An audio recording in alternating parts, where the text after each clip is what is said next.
Çöpü de getiriyor. İşte bunu dile getirdim. Kaç defa ben aradım.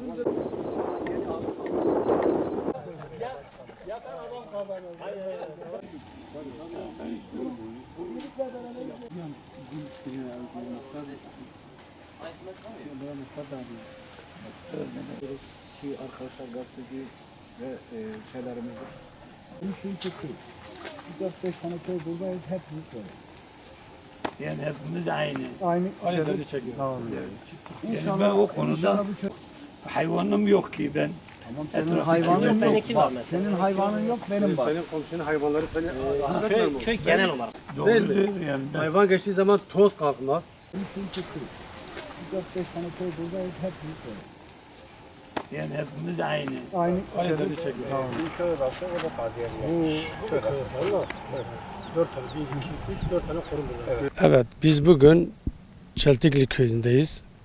Bu köyümüz devlet tarafından yapılmış bir köydür. Hepsi imarlı, projeli yapılmış bir köydür. Fakat maalesef bu köy yapıldıktan sonra birçok hizmetten geri kalmıştır. Birçok hizmet yapılmamıştır.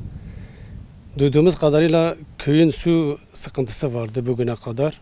Yani su taşımayla yapılıyordu ama son günlerde muhtarımızın girişimleriyle şu anda bir kuyu çalışması yapılıyor. İnşallah su sıkıntısı bitecektir.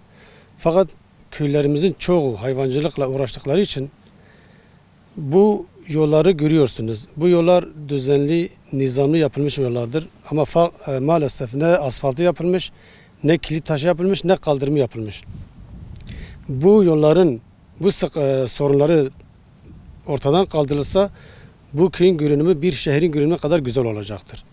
Fakat maalesef bu yollar bu şekilde olduğu için ve hayvancılıkla uğraştıkları için yazın tozdan, dumandan sıkıntı çekiyorlar.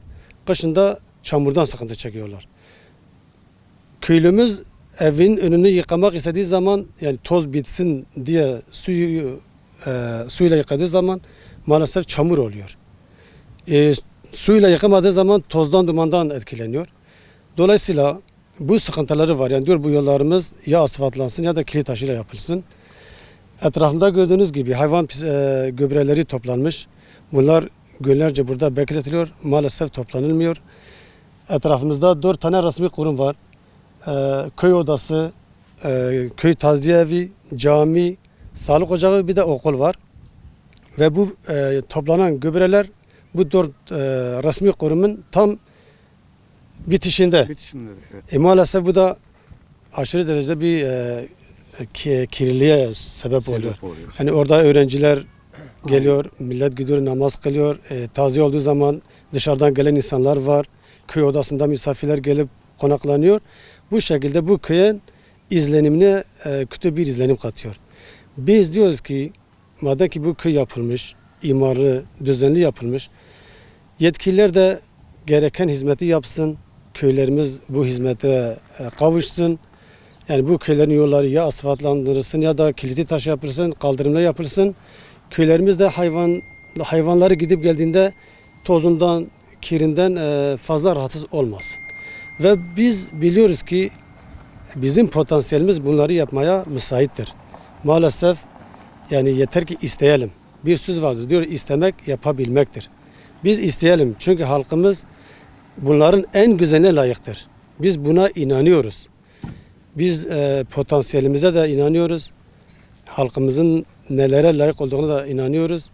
İnşallah bunlar en kısa sürede, en kısa zamanda yetkililer tarafından bu köylerimizin şikayetleri, talepleri yerine getirilsin. Biz bunun derdindeyiz. Biz bunun için bugün burada toplanmış bulunuyoruz. Biz bugün bunun için buradan Bismillah'dan buraya kadar geldik. Dolayısıyla inşallah bu sıkıntılar kısa zamanda ortadan kaldırılır.